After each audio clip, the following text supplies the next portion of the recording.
तो दोस्तों आज के जो हमारा टॉपिक है ना वो काफ़ी ज़्यादा अमेजिंग होने वाला है क्योंकि आज की इस वीडियो में मैं बैटल करवाने जा रहा हूँ बालवीर वर्सेस राका वर्सेस काल के बीच में। तो चलिए शुरू करते हैं। बैटल शुरू करने से पहले मैं बता दूं कि ये जो बैटल है वो होगी टोटल 4 राउंड्स में, यानी कि strength, speed, durability and special powers. और हमेशा की तरह जो सबसे ज़्यादा राउंड्स जीतेगा वही बन जाएगा विनर। तो पहला राउंड है स्ट्रेंथ। तो पहले बात कर लेते हैं राका की स्ट्रेंथ के बारे में। तो देखो राका के पास तो काफ़ी अच्छी स्ट्रेंथ है और मूवी के इस सीन में हमने देखा था कि राका के एक ही जंप से इतनी सारी कारें हवा में उड़ गई थी। तो अगर हम लोग ध्यान से देखें तो इस सीन में टोटल 6 कार्स थी। एक एवरेज कार का वेट होता है 1800 केजीज। तो अगर 1800 केजी को 6 से मल्टीप्लाई करें तो वो हो जाता है 10,800 केजी। तो अगर इसको टन्स में कन्वर्ट करें तो हमारे पास आंसर निकल कर आता है 11 टन्स। तो इसका मतलब राका 11 टन्स का वेट उठा सकता है। तो ये तो बात हो गई राका की स्ट्रेंथ के बारे में। अब बात कर लेते हैं काल की स्ट्रेंथ के बारे में। देखो काल की स्ट्रेंथ राका के स्ट्रेंथ से कई गुना ज़्यादा है क्योंकि काल ने इस सीन में एक 10 मंजिला बिल्डिंग को काफ़ी इजीली गिरा दिया था और एक 10 मंजिला बिल्डिंग का वेट होता है 36,000 टन्स, लेकिन काल ने उसे काफ़ी इजीली तोड़ दिया था।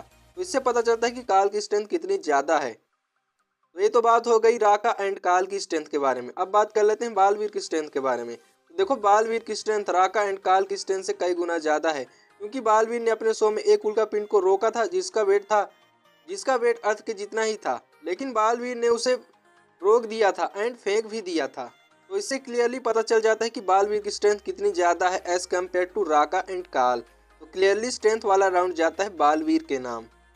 अगला राउंड है स्पीड। तो अगर बात करें राका के स्पीड की तो देखो राका की स्पीड तो काफ़ी अच्छी है क्योंकि मूवी में हमने देखा था कि राका काफ़ी इजीली फ्लाइंग जेट की स्पीड को मैच करते हुए उससे फाइट कर रहा था। हालांकि फ्लाइंग जेट की स्पीड बहुत ज़्यादा है, तो अगर राका फ्लाइंग जेट के बराबर फास्ट नहीं होगा तो उसके स्पीड का 50% जितना फास्ट तो होगा ही, यानी कि राका माक 50 की स्पीड से ट्रैवल कर सकता है, जो कि काफ़ी अच्छी स्पीड है। तो ये तो बात हो गई राका की स्पीड के बारे में। अब बात कर लेते हैं काल की स्पीड के बारे में।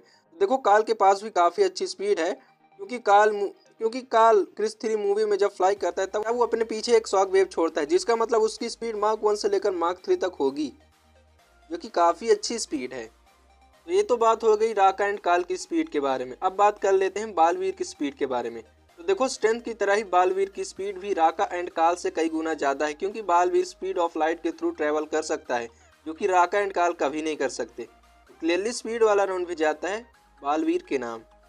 अगला राउंड है ड्यूरेबिलिटी। तो अगर बात करें बालवीर की ड्यूरेबिलिटी की तो देखो बालवीर की ड्यूरेबिलिटी उतनी अच्छी नहीं है क्योंकि बालवीर को अर्थ के किसी भी नॉर्मल वेपन से चोट पहुंचाया जा सकता है और वो जल्दी हील भी नहीं हो पाता। अगर बात करें काल की ड्यूरेबिलिटी की तो देखो काल की भी ड्यूरेबिलिटी उतनी अच्छी नहीं है क्योंकि उसे भी नॉर्मल वेपन से चोट पहुंचाया जा सकता है और वो भी जल्दी हील नहीं हो पाता। अगर राका की ड्यूरेबिलिटी की बात करें तो राका की भी ड्यूरेबिलिटी उतनी अच्छी नहीं है, लेकिन उसके पास काफ़ी फास्ट हीलिंग फैक्टर है जिस वजह से वो काफ़ी जल्दी हील हो जाता है और पॉल्यूशन एब्जॉर्ब करने के बाद तो और भी ज़्यादा स्ट्रॉन्ग बन जाता है। तो इसीलिए ड्यूरेबिलिटी वाला राउंड जाता है राका के नाम। तो ये हमारा आखिरी राउंड है स्पेशल पावर्स का। तो अगर बात करें काल के स्पेशल पावर्स की तो देखो काल के पास है टेलीकिनेसिस की पावर्स, जिससे वो वस्तु को छुए बिना ही उन्हें हिला डुला सकता है और उनसे किसी के ऊपर अटैक भी कर सकता है।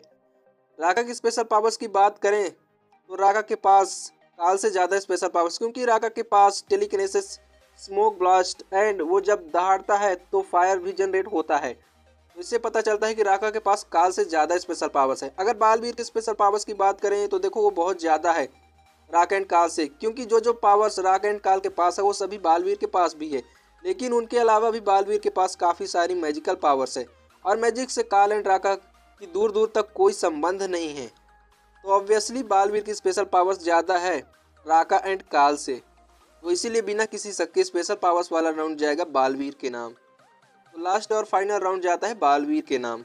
तो देखो 4 राउंड्स खत्म हो गए और स्कोर हुआ है बालवीर 3, राका 1 एंड काल 0। और इसी के साथ हमें हमारा विनर मिल गया और है बालवीर। तो देखो यार अगर कभी बालवीर वर्सेस राका वर्सेस काल हुआ तो उसमें बालवीर ही जीतेगा, क्योंकि राका एंड काल इतने पावरफुल नहीं है कि वो बालवीर को हरा सके। वो बालवीर के मैजिकल पावर्स का ज़्यादा देर तक सामना नहीं कर पाएंगे। हाँ फिजिकली वो बालवीर को काफ़ी ज़्यादा हार्म कर देंगे, but at the end Baalveer अपनी मैजिकल पावर से उन्हें ख़त्म ही कर देगा और राका एंड काल के पास मैजिक का कोई तोड़ भी नहीं है। तो बस यार आज की इस वीडियो में इतना ही। अगर वीडियो पसंद आए तो प्लीज़ वीडियो को लाइक और चैनल को सब्सक्राइब कर दीजिएगा और मैं मिलता हूँ आपसे किसी और वीडियो में। तब तक के लिए आप हमारी दूसरी वर्सेस बैटल वीडियो देख सकते हैं। I'm walking alone, the streets are empty. The only thing I can see is my own silhouette. I'm getting stronger, step by step. The clock is ticking, but there's no time for me.